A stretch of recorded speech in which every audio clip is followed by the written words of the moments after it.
Hi, welcome back to Transitions. I have with me now Brenda Snyder. And Brenda, I was just speaking with Norma Kirkby of the Alzheimer's Society about older people and some of the cognitive changes and so on. But could you tell us a little bit about what is happening with the general population with respect to safety? Sure. One of the most notable studies indicated that an average of 4 million Canadians sustain injuries in a typical year that result in disruption of their normal activity.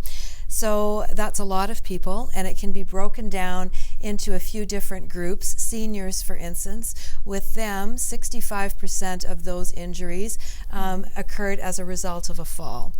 Adolescents from 12 years old and older, it was about half of their injuries were sustained as a result of a fall.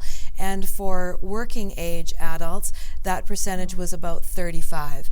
So when you do the math, that's a lot of people who are at risk of a major injury with it being directly related to a fall. Well, that's interesting. So, are there some tips, maybe, or some suggestions that you can make to people? Sure, and I think we can all recognize that there are things that we do in our daily lives that place us at risk. We're all pretty good at identifying those risks, but we're not so good at taking action to reduce the consequences. So we do things like we climb up on a chair rather than getting a footstool. We stumble around in the dark instead of replacing the 40-watt bulb that is clearly inadequate for that situation. Wintertime, we take the recycling out, shuffling our feet in little slippers instead of taking the extra 30 seconds that it would take to put a pair of boots on and do that safely. So we take a lot of unnecessary risks, and then we're surprised, potentially, when an injury occurs and we think, how did I not see that coming? But in fact, we did see it coming. We just didn't do anything to respond to the concern to make things safer. And we need to be more preventative as a population. At any age, and think that way, so that, as the old saying goes, we lock the barn door before the horse gets stolen, instead of waiting for that inevitable injury and are faced with a consequence that could have been avoided. So it looks like you brought some things in here with you today to show us some of the apparatus or equipment. Sure. Can you explain what you've brought in? I can. As an occupational therapist with community therapy, we see people predominantly in their homes and in long-term care facilities. But when we go to attend a visit in a home, we encounter a wide variety of people. So they might have really relatively minor physical challenges and mental cognitive disabilities, but there is a range of presentation that we can often assist in fairly simple ways. Some of the things that I've brought, I'm sure many people have seen previously, but it's good to know what's out there and what's available. So we'll start with the bathroom, since it is probably the room in the home that places us most at risk. There's so many people that have a slip, a near miss, where they think, if I had crashed down to the floor of the tub and hit my head on the faucet, I could have seriously injured myself. So a bath seat might be a good alternative to increase safety. This, of course, is the ever popular raised toilet seat that gives us a little bit added height.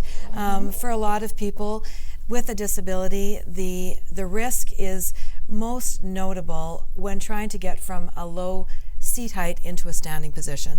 So if we can make those low seat heights a little bit higher, then the risk is reduced. This is a furniture raise, so you would buy these in sets of 4. They are adjustable in height by little blocks that go inside, so you can lift up a favorite couch or a favorite chair so that someone is not exerting themselves with every effort of trying to get up into a standing position.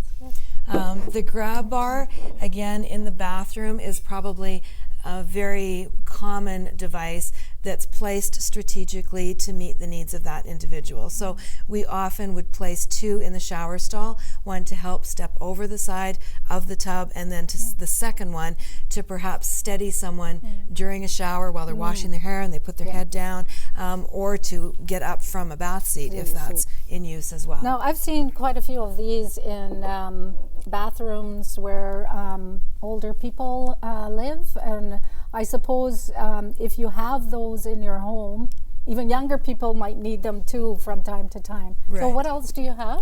I just wanted to follow up on one thing that you said too, is that I think we've all found ourselves in public washrooms that have grab bars that are poorly placed. And they are behind us, they're too high, they're too low, they're at the wrong angle. So the placement of the grab bar is really Very important. And it's one of the things that we do. We mark walls, we arrange joint visits with suppliers to install equipment so that things go in to be the optimum use for that client. This is a portion of a bed rail, so I didn't bring the whole thing, but suffice to say that it would go along the side. It has extra pieces here that go between the mattress and the box spring.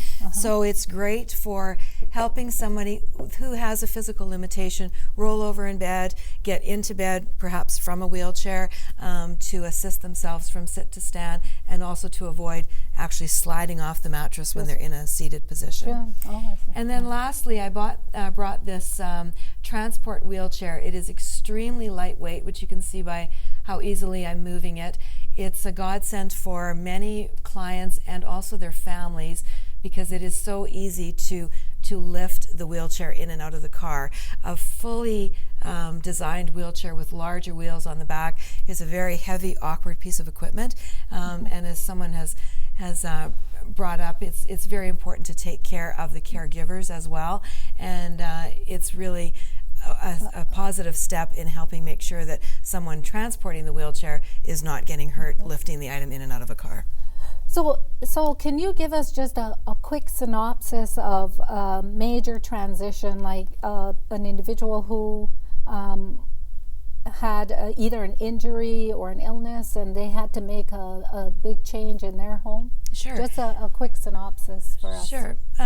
Sometimes the disability is not particularly severe, but as an OT we would come into the home and make suggestions. So a client that I can think of off the top of my head had early signs of dementia with worsening memory, but also had some complications with arthritis, joint pain, a little bit of unsteadiness, fell a couple of times going to the bathroom in the middle of the night.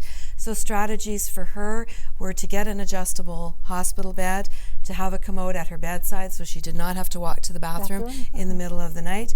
Her family purchased a bath seat, a raised toilet seat, got a nightlight in the hall to help with safety, and also was able to get some home care service in place to make sure that she was as safe as she could be and to remain in the community. Well, I really appreciate that you came in today to share all this information with us, and I'd like to thank you and also thank Norma as well. And I'll invite all our viewers out there to please look at our website and visit the other websites that we've posted for your information. Thank you.